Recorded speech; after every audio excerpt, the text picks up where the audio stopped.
The grand living room was shrouded in an eerie glow. A fire roared in the hearth, casting long, dancing shadows upon the richly decorated walls. 5 guests shifted uncomfortably in their seats, their faces illuminated by the flickering flames. Lady Edith, the epitome of elegance and composure, stood by the fireplace, her gaze sweeping over her guests.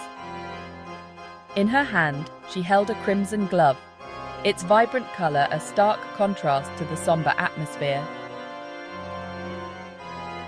Lady Edith, my dear friends, I have gathered you here tonight to discuss a matter of grave importance. Lady Edith, this glove belonged to Mr. Reynolds. A collective gasp escaped the guests. Lady Edith, I believe that the person responsible for Mr. Reynolds' death is present in this very room. The guests exchanged uneasy glances, their faces a mixture of curiosity and apprehension. A year ago, the sun shone brightly upon the sprawling gardens of Reynolds Manor. Laughter and music filled the air as guests mingled amidst the vibrant flower beds and sparkling fountains. The joyous occasion was shattered by a piercing scream. Miss Alice, Mr. Reynolds' young fiancée, stood frozen in terror, her eyes wide with horror. Miss Alice, over there, in the rose garden. She pointed a trembling finger towards the rose garden, her face ashen. There, lying amidst a bed of blood-red roses, was Mr. Reynolds. His lifeless eyes stared vacantly at the cloudless sky, his face contorted in a silent scream. The festive atmosphere evaporated, replaced by an icy dread that clung to the air like a shroud. As the sun began its slow descent, the guests were left to grapple with the chilling reality that a murderer walked among them. The clock on the mantelpiece chimed, its sound sharp and intrusive in the tense silence. Lady Edith's gaze, sharp as a hawk's, settled on each guest in turn. Mr. Hawthorne, the family lawyer, his face etched with worry, his fingers nervously drumming on the armrest. Mrs. Cavendish, a renowned gossip columnist, leaned forward, her eyes gleaming with morbid fascination. Dr. Lewis, the family physician, sat rigidly in his chair, his face pale and drawn. Miss Alice, her beauty now shadowed by grief and fear, sat huddled in a corner, her eyes fixed on the crimson glove in Lady Edith's hand. Lady Edith, you all knew Mr. Reynolds. You were all present on that dreadful day.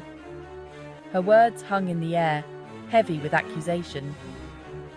Lady Edith, one of you had a motive, one of you had the opportunity, and one of you is the reason Mr. Reynolds is no longer with us. The memory of that fateful day in the rose garden was still fresh, a wound that refused to heal. A wave of discomfort washed over the room. The guests shifted in their seats, avoiding each other's gazes. The fire crackled in the hearth, the sound unnaturally loud in the sudden silence. Lady Edith, I understand your concern, but surely you can't believe that one of us... Oh, but it's quite possible, wouldn't you say, darling? After all, everyone has their secrets. This is a serious matter, Mrs. Cavendish. We should treat it with the gravity it deserves. His voice, though calm, did little to ease the tension. Miss Alice, who had been silent until now, suddenly spoke. He was a good man. He wouldn't hurt anyone. Her words were met with skepticism. Lady Edith held up the crimson glove. This glove was found in Mr. Reynolds' hand. It doesn't belong to him. It belongs to his killer. The room went deathly silent. The guests stared at the glove, its crimson hue now macabre. A palpable wave of fear swept through the room. The guests fidgeted in their seats, their faces betraying their growing anxiety. Lady Edith's gaze, sharp and unwavering, settled on each of them, weighing their guilt. Mr. Hawthorne, sweating nervously, avoided her eyes, focusing on a stain on the rug. Mrs. Cavendish couldn't suppress the tremor in her hand as she reached for her glass of sherry. Dr. Lewis, his face ashen, stared straight ahead, his jaw clenched tightly. The air crackled with unspoken accusations, the silence punctuated by the crackling fire. Miss Alice's composure finally crumbled. Sobs racked her body, her carefully constructed facade of grief collapsing inward. She buried her face in her hands, her shoulders shaking with the force of her despair. Lady Edith watched her for a moment, her expression unreadable, before turning her gaze to the remaining guests. I understand this is a difficult situation, but I implore you, if any of you know anything at all, that could shed light on this tragedy, please, come forward. Her plea, however, was met with silence. The guests, united in their fear and uncertainty, remained tight-lipped, their secrets locked away behind a wall of polite indifference. A heavy sigh escaped Lady Edith's lips. She turned back towards the fireplace, her shoulders slumping slightly, as if a great weight had settled upon them. Very well, it seems we are at an impasse. The truth is, I killed him. A collective gasp filled the room. Lady Edith turned, her eyes blazing with a strange mixture of defiance and despair. He was a cruel man. He threatened my family, my livelihood. I did what I had to do. With a swift, decisive movement, she tossed the crimson glove into the roaring fire.